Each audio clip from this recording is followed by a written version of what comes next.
With Gencon 2024 in the books, we now have yet another piece of the puzzle for the Set 2 metagame. Star Wars Unlimited has presented a lot of interesting things to us, and the Gencon events did not disappoint. The game plan is to talk about each of the lists grouped by the leaders and the general archetypes. That way we can have a more coherent discussion. First of all, shout out to Cody Cressman.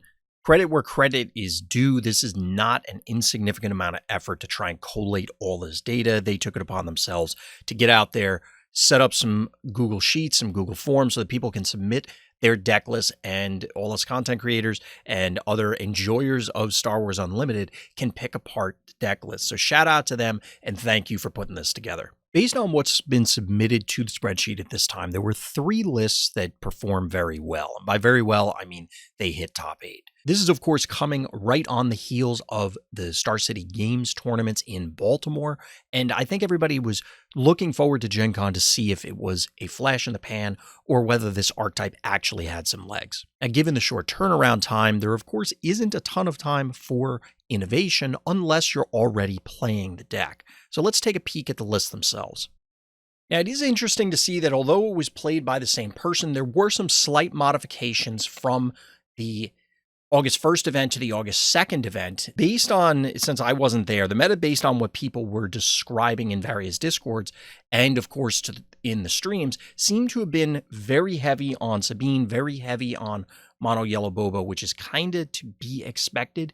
And I will, full disclosure, say I have not played with this list yet. I'm very much looking forward to messing around with it because I played a lot of Yellow Boba, and you can see where there's a significant amount of overlap. This archetype definitely presents a lot of similar threats as Yellow Boba, and you kind of get to do the resource cheating thing as well, just obviously in a different way, and it costs you some cards. Although you are able to leverage some shenanigans with DJ and Tech. That's already been beat to death. Now, aside from that, what else is interesting about these lists? There's a whole lot. There's a lot of disruption ultimately in the main deck. So calling attention to Spark of Rebellion, Kira, Cunning, that is in addition to the known quantities of Bodhi Rook and the aforementioned DJ combo. Kira doesn't quite rip the card away entirely, but having the ability to play a body and disrupt their, whether it's that turn or a future turn, whatever it happens to be, is pretty important. Aside from that, resource cheating comes in, of course, in the form of Han himself, but also Leia.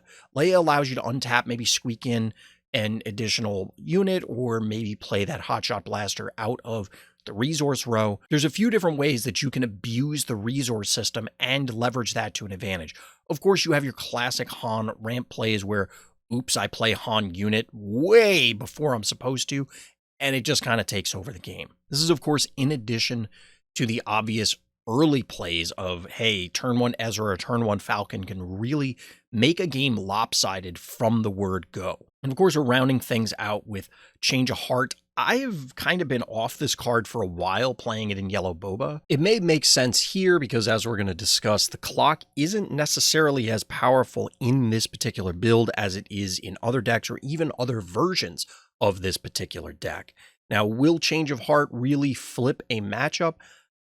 I'm going to have to play the deck more. Following discussions about this specific version of Mono Han in Discord, and of course across other platforms, is selling me on the idea that there isn't much of a clock here. There are a number of players and deck builders that I respect repeating this particular point.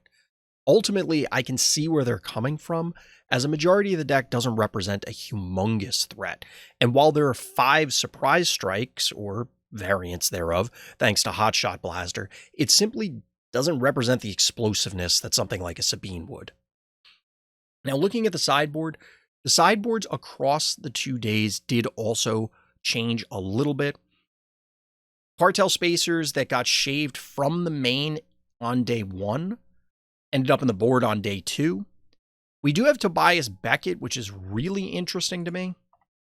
I haven't had a whole lot of time to actually utilize Tobias Beckett, but I'm making the assumption that it's coming in against aggressive opponents. Obviously, you get the pseudo-Mandalorian effect to start tapping things down, try and play a little bit more of a mid-rangey controlling game against those particular lists. Smuggler's Aid, obviously, is another tool for aggro matchups. I'm not a huge fan of healing solve, but I mean, if it gets the job done, given that you already have cunning, and again, my experience being with yellow boba, it just seems strange that there are so many tools to potentially fight aggro in a deck that's already featuring cunning. That being said, I have had my own struggles with boba into Sabine as of late, and basically since set 2, so what do I know? Interestingly enough, we also have Bamboozle, which I presume is intended to fight simultaneously Childson and maybe Darksabers. You can strip the Darksaber away. You do have access to Bodhi. Hypothetically, if you have initiative, you could Kira it, or you could strip it out with a cunning on a random, or Spark of Rebellion it. There's a number of ways to preemptively deal with it, but if your opponent top decks it, you're kind of SOL, and maybe Bamboozle is an answer there. It isn't a great one, because of course, while you're exhausting a unit, and it does return things to their hand, so there's a reality in which you do this to buy time. Maybe that allows you to then crash a Syndicate Lackeys in, because the Bamboozle could be played for freezies. You don't have to necessarily spend the resources.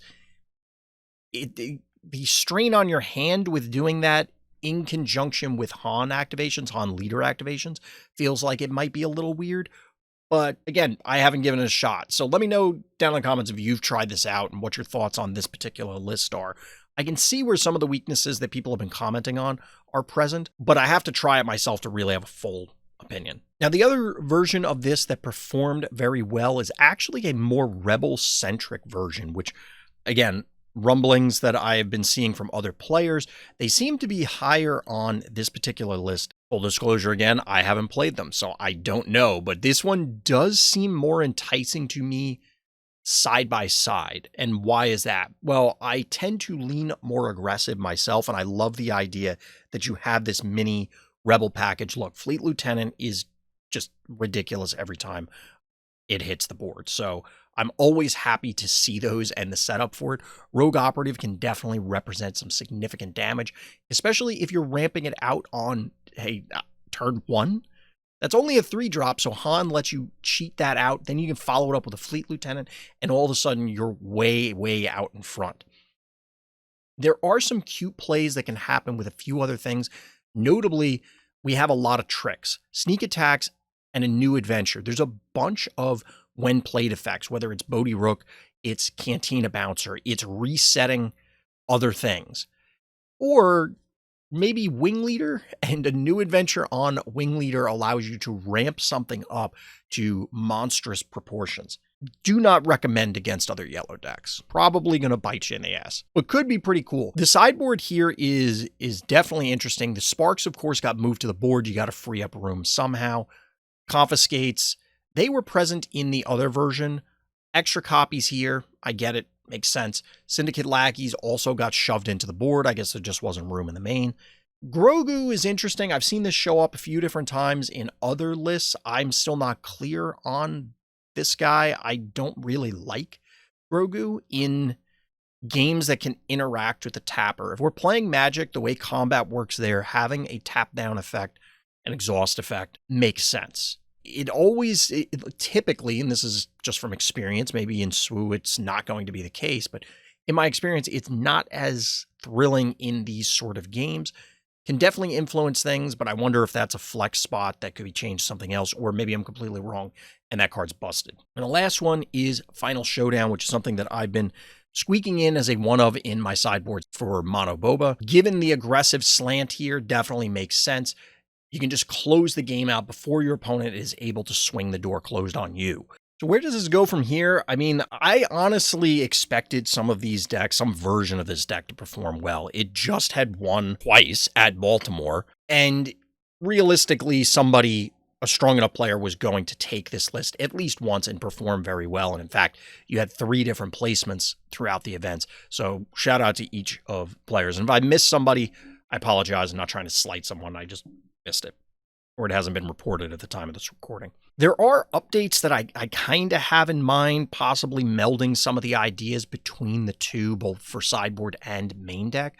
But I think and this is something I always recommend to people whenever you're trying to improve, just take the list card for card and play it. Not saying take it to your next tournament and play it, but test it out however you test, sleeve it up, proxy it up, whatever. Play it as is, because there was clearly thought that went into designing the deck the way that it stands. Give it a card for card try, see what you like, see what you don't like, and then make a more informed decision from there, because it's very easy to just destroy what may be a very delicate machine by changing some of the parts around and then going, well, this deck sucks. So I expect that Rebel Han is going to, or excuse me, that whether it's Rebel Han or it's, I guess, the more vanilla version of Mono Han, is going to continue to show up as we close in on Store Showdown and ultimately Galactic Qualifier seasons. There's a lot of cool tricks in here, and the reality of the situation is Cunning is an incredibly powerful card that if your opponent doesn't respect or can't respect, there's an oops, I win factor. Additionally, Han just lets you do unfair things similar to Boba Fett, Set 1 Boba Fett. It allows you to cheat resources, and anytime you can do that in any card game, that's super powerful. So I really like these lists. I'm very excited. Let me know what your thoughts are, whether you are at Gen Con or whether you're watching this from home like I was, and whether you're going to be sleeving this up in the future. But that's going to do it for this time. So as always, everybody, thank you for listening. Thank you for watching, and tune in next time for more Random Thoughts.